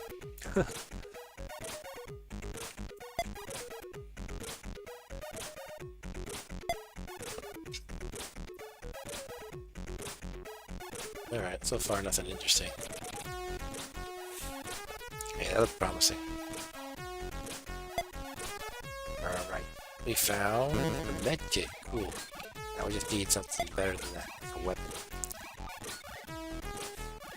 Here's the thing, that hoverbot is bouncing around, so we want to push this crate perhaps. But the problem is if I push it to the right, say, will I get hit by the bot? Not sure of the answer yet. Let's search north for now. Nothing there, okay. Yeah, I'm gonna try pushing it. Is that how I do it? Oh, yeah. Oh, there we go. Okay, so you don't move along with it when you push. As you can see, I'm 2 spaces away, so that just cleared the way without putting myself in danger of the robot. But I might be in danger if I try to search. I'm not fast enough. Oh. Oh, look at that. If I stand in the way of him, it doesn't upset him. It's only if I move into him, I guess. Cool, I found a pistol. I could shoot this guy now. By the way, I think you have to kill them all to win the level. But did I box myself in as far as being able to search that top left thing? That's a shame if I did that. You can only push, not pull, so I might have boxed myself in, unfortunately. Why don't we try to kill this robot? Let me look up how many hits it takes. I think it takes, like, a lot more than you think. Like, maybe 10.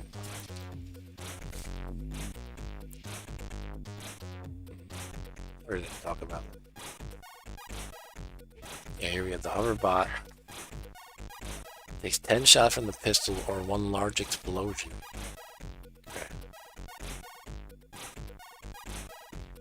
It's gonna be a lot of pistol shots for sure. Oop, I just shot one by accident to the left.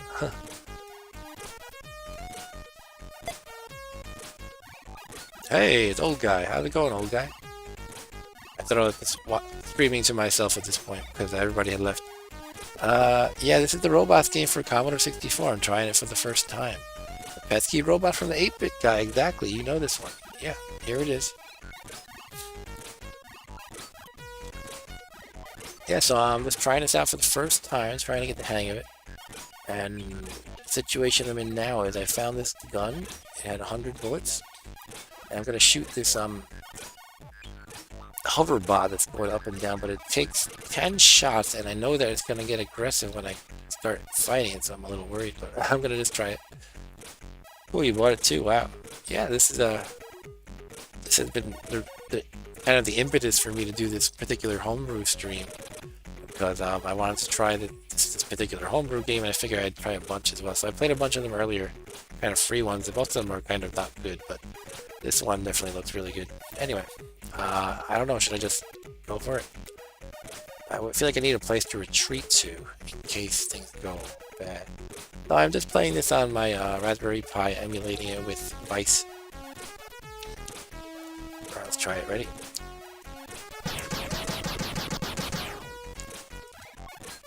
Okay, so I shot 10 times. I'm not sure if I missed because it was off the screen. It's not even mad at me. Yeah, it's not technically MAME, but close enough. It's Retro Arch with the plugin, the Vice plugin. Oh. Okay, so this one doesn't shoot back, it just chases you and tries to touch you and kill you. Ooh. Cool. Finally, my first robot kill. Yeah, they take a lot of hits, wow. It's 10 for that one since the manual. I have the manual as a reference here. So I guess generally you don't want to just shoot them up because it's pretty hard. Even that was a weak one, the weak robot. So I can't search that one in the top left because I boxed it in, unfortunately. So let's keep moving on. How do you like the C64 Mini? I'm not even entirely sure what it is. It's kind of like just a self-contained unit pre-bundled with a bunch of games. I've heard of it for sure. I think I even follow a Facebook group about it. Okay, let's go up there. A bunch of chairs, tables. And there's some... I don't know if those are like horses on the wall or just a number pi. I guess it's pi. Keyboard doesn't work? Oh. Just for show. I think, you know, my dad has been kind of cleaning out his basement, and he had a lot of old computers and consoles. And I'm gonna try to nudge him to find our family's old Commodore 128. Yeah, we had a 128, not a 64, but it's backwards compatible. And yeah, I'm gonna try and nudge him to hand that over to me if nobody else in my family wants it anyway. Alright, so I think I can't go toe-to-toe with this guy. This is a roller bot. Let me check this one out. Roller bot. A bit more powerful robot which rolled around on a single large ball. Unlike the hover bot, it cannot float over water or other items. However, it doesn't need to as it carries a projectile weapon, which causes 1 point of damage. It will not shoot at you unless it is aligned with you on the X or Y axis, where it can take a direct shot. Keep this in mind when battling Rollerbot. Also keep in mind how you might use canisters to your advantage by placing them in the path of the weapon's fire. It has 20 hit points. Thus it'll take 20 shots of the pistol or 2 large explosions to kill. Cool. Hey, I like the 8-bit guy for sure. I don't support him on Patreon. That's cool that you do. I think we'll just buy his stuff. Well, he has a lot of incredible videos that show a lot of technical knowledge. I looked at the evil bot right there. That's a really bad one. That one takes 75 hit points. So I only have 72 bullets left. They would take... Obviously, you don't want to go that route. You don't want to shoot it with a gun. But if I did, I would not even have enough bullets to finish him off. Oh yeah, I think I saw that. That's right. You're right. Maybe I should support him.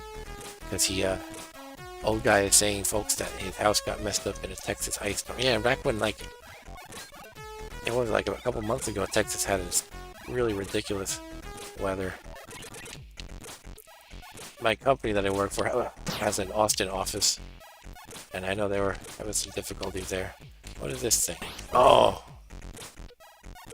It's a crusher. Oh, I'm dead. That's fun. Wow, yeah, I definitely have to learn what I'm doing better in this game. I can definitely see the potential already. Just you have to learn about all the way different items and the environment interact and how these robots work.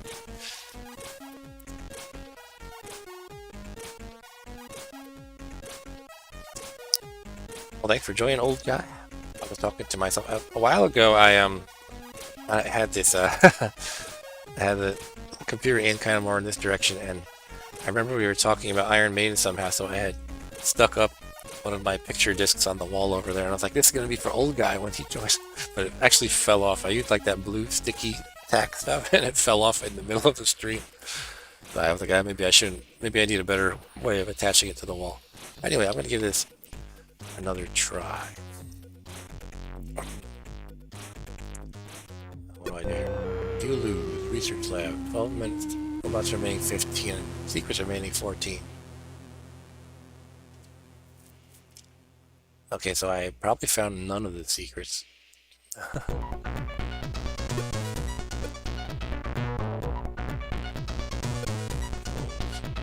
Hopefully it's still set up right. Yeah, let me use the keyboard.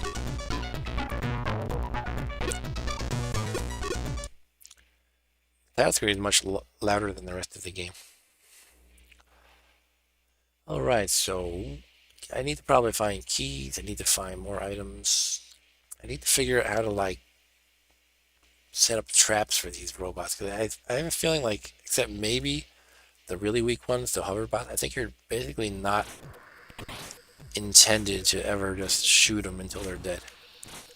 You're supposed to like set up elaborate schemes to take them out. Not necessarily elaborate, but at least push a canister over and then shoot the canister or something like that. When I walked into a crusher, I think you have to like probably lure one over to the crusher at some point. I don't know how you would do that.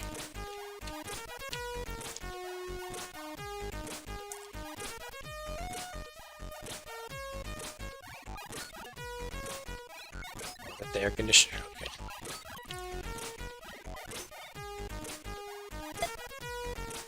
Try searching the AC. Those are hoverbots, right, by the AC. Yeah, so nothing to worry about.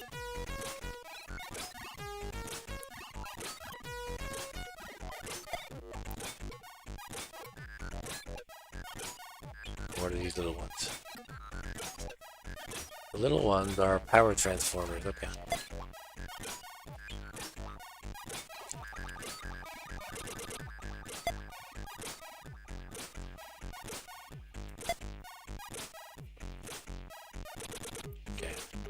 To avoid that guy for now, because we don't even have a weapon.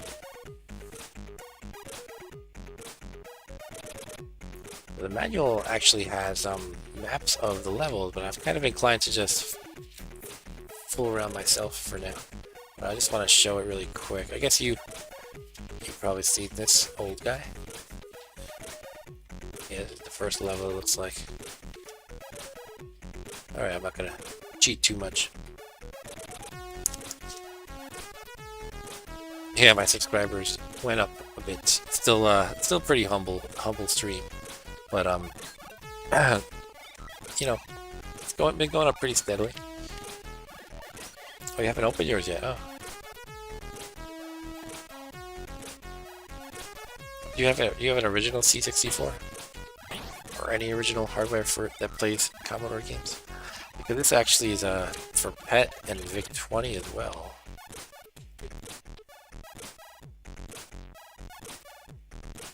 By the way, you can actually press a key to check out the different graphics modes. I'm going to try that quick just for the hell of it. Commodore 64, you would press F5 to toggle PET mode, and F7 to toggle PET colors. Okay, let's try that. Pulling out the keyboard quick.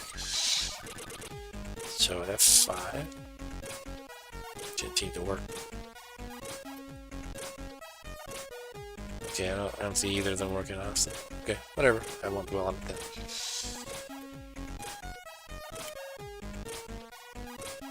You only have cassette for victory. Ooh.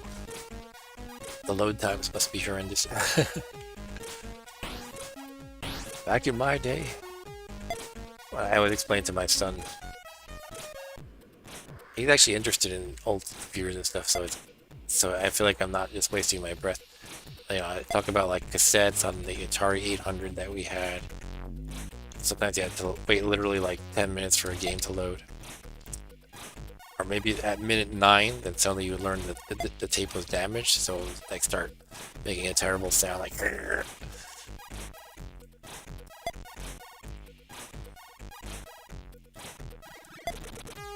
But it makes me happy that my son enjoys the old school stuff with me.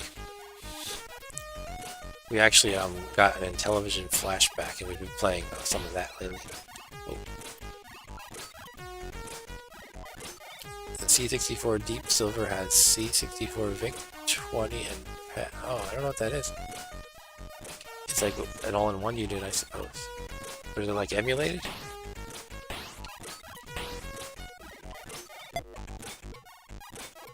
Cool. Yeah, I mostly just play everything on this Raspberry Pi, but sometimes it's nice to have a dedicated unit for things. And I am kind of looking forward to picking up some of the things my dad has been cleaning up at home, at his home. Like, you know, Atari 2600 and maybe NES,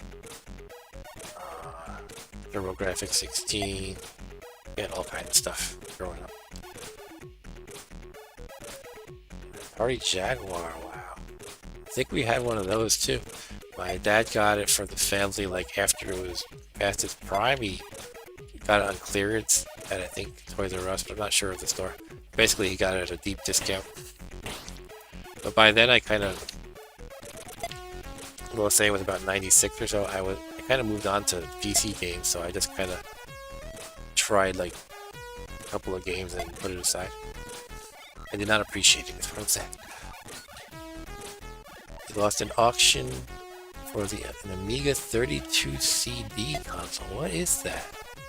I guess they had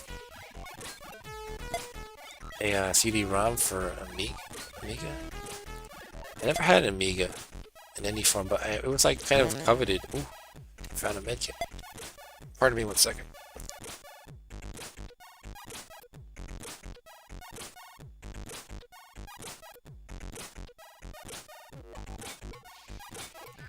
I muted properly. Okay. Anyway, yeah,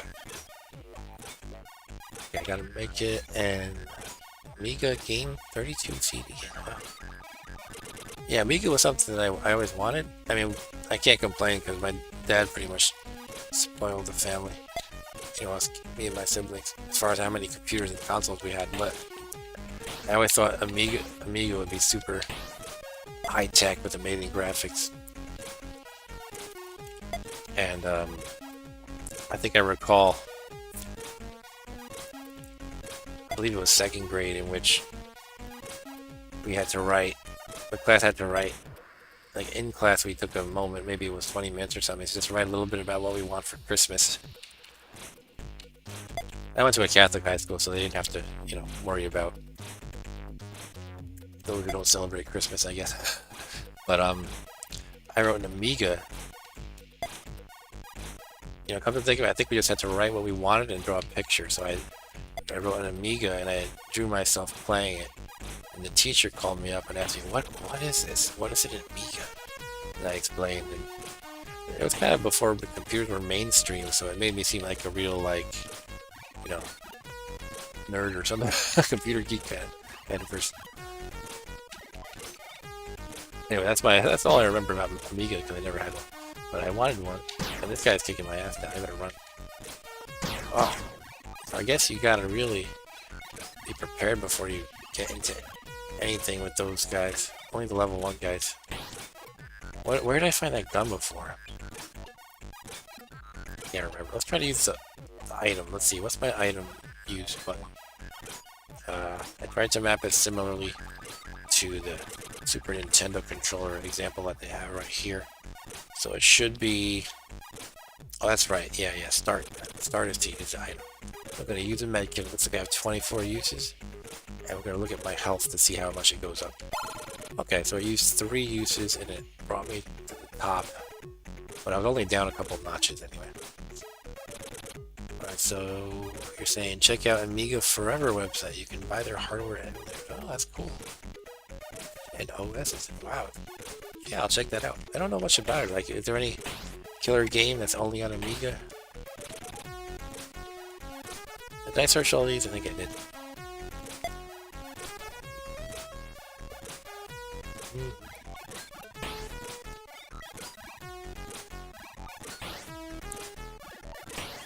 Cool. Yeah, definitely. I don't know much about it. I know I've seen, like,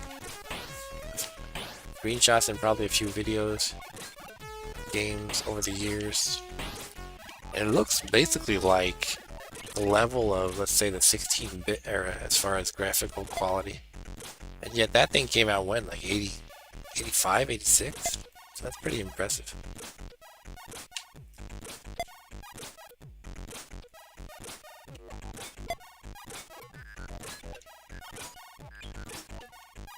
Yeah, maybe I'll just check out some emulated stuff for now. Oh, yeah, this is probably where I found the gun. Yeah, this box. Yeah, ahead of its time. It must have been expensive. Okay, so last time I pushed the crate that I am standing at to the right. Here's the thing though, I'm trying to think about how I can get that corner crate because it's boxed in. I wasn't able to get it earlier. I kind of thought, oh, maybe I pushed something in the way, but now that I'm looking at the fresh, clean slate, I see that I didn't. Maybe the way to destroy one of those things. Like, what about the green one? What is the green one? Is that a canister? It could be just a canister and I can blow it up. That one is almost looks like a canister, but strangely in the manual it looks kind of like a cardboard box shape, like a kind of like a three-dimensional rectangle, rather than cylindrical. And it has a Q on the top. This looks like cylindrical. Oh, that's a no, that's a canister again. Maybe it is a canister, and they improved the sprite since he printed the manual. As you can see, I have trouble making this stand where I want. Okay, what are you saying there? You say I asked 8-bit guy if he was going to port this to Atari, and he said no. I guess he's a Commodore man. All right, let's see. Yeah, let's do what I did before. First off, I'll push this to the right. Which is which button? That one. Okay, so now we've gotten the enemy out of the way. We can search this and get our gun. Okay.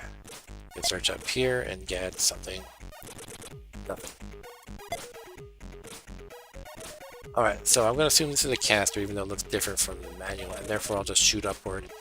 And hopefully it doesn't blow up the box in the process, but what I can do is try to blow up the robot in the process. That would be a good idea, I think. So let's try to time it right.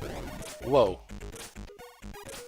That was a bigger explosion than I expected. I killed the robot, but look at my health. I got caught in the blast, and now I have just a tiny sliver of health. So I'm going to use the med kit to heal. Okay, so it's good to know. It heals you fully. So you don't want to use it when you're just a little bit beat up, probably.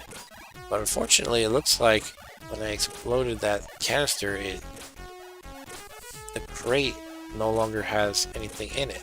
Or like the top blew off or something. Now it said nothing to be found. I don't know if there was anything in there before. But, okay, I know a little bit about how the canisters work now. And it looks like I was about here when I shot it, so it's got a blast of probably 2 spaces. A blast radius of about 2 spaces.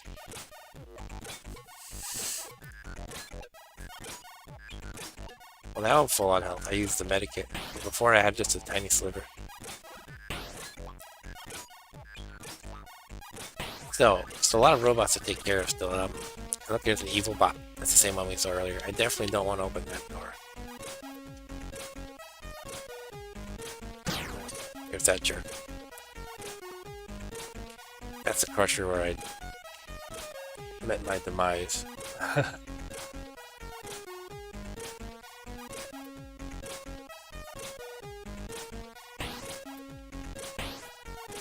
bet this one. Alright, so I need to figure out some tricks here. I'm not sure what to do offhand. I could just go toe-to-toe with a few of the wimpy guys. Probably. Oh. Now, I think there's a way to get the wimpy guys to go over the pool. They're hoverbots, so they can go over the pool. But then there's some way to shut down their hovering ability, and then therefore they'll fall into the water and die. But I don't know what I need to shut it down. Do you need some kind of EMP gun or something? I'll see if there's a tip in the rulebook. I think I might have read that in the rulebook. I gotta wrap up my stream soon, unfortunately. But it's been fun checking this out. And it's been fun chatting with you, old guy. Before I was chatting with Ryan. I think you've been on the same chat before. Sam. Oh yeah, there's an EMP weapon, it says right here.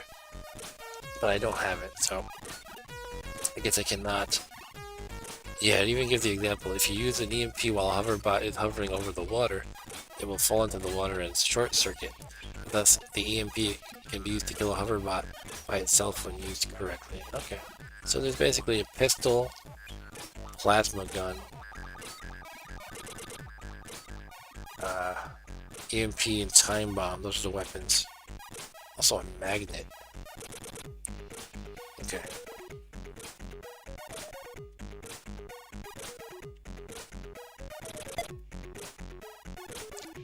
Not sure what other clever stuff I can do at the moment. Can I go in the pool?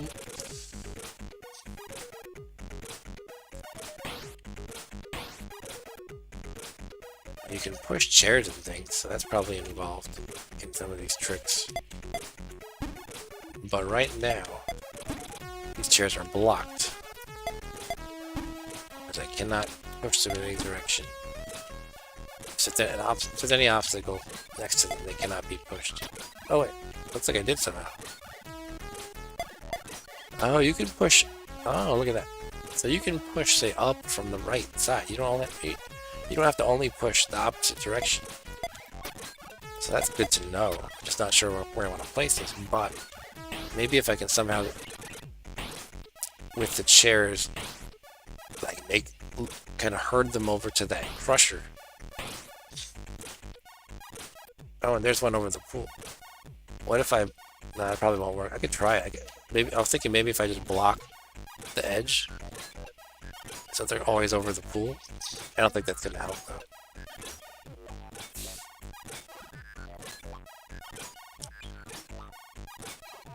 Or if I can push these pool chairs. I can. I don't know what good it's gonna do. Oh, it's blocked by the edge of the pool.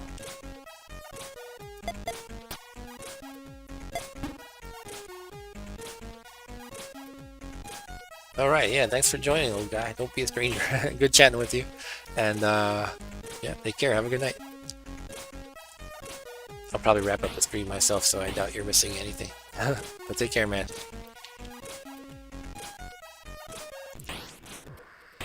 I'm gonna go with a shootout mode with one of these guys, just for kicks.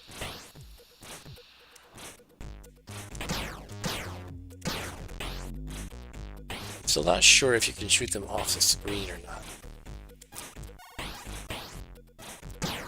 I think not. Can they go through the door? It looks like they can't open the door. It seems like it's probably very important to understand how their behavior works.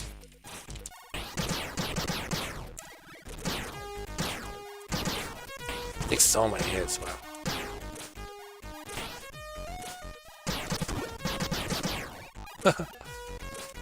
Oh, is it? Okay. I was gonna say their bodies are like permanent obstacles, but no, they're just very temporary obstacles, actually.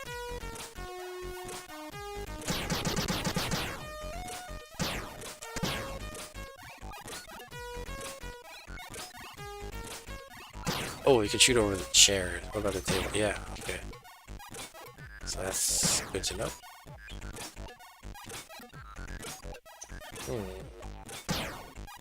Another one. That's the one with the crusher near him, right? Yeah, okay. The Crushinator. I can't open that. I need a key card. What about this one? Not that I want to go to the place with the evil bot. Ugh, I'm dying. Okay, I'm dead. That game has huge potential. I'm really impressed. It is a little steep on the learning curve. I have a feeling it's one of those games where it's like, to the designer, it's super obvious what you have to do, but to a newbie, you got to be persistent and really figure things out, and that's okay. I kind of like that. That's all for tonight. I don't think anybody's watching, but peace out. See you next time. Maybe I will play this game some more off stream, and then maybe I can demonstrate how to play it pretty well if I learn what I'm doing, learn what the heck I'm doing. So thanks for watching, and by the way, I know you're gonna watch sometime, Mr. Oh, I can't remember your name. Sorry, Anthony. Anthony with the Garfield icon. If you're watching this, I hope you're doing well. Maybe you're watching too, Arturo. Anyway, whoever watches this, I hope you're all doing well. And that's it for tonight. Homebrew edition. I'm gonna check out more of this game. I'm gonna look into more good homebrew games. Maybe I'll even do Homebrew Edition Part 2 next week, and I'll play some other games as well as this one again, because this one definitely deserves a repeated play. But that's all for tonight. So I hope you like what I'm doing here. Like and subscribe if you do. And that's all. See you next time. Take care. Bye.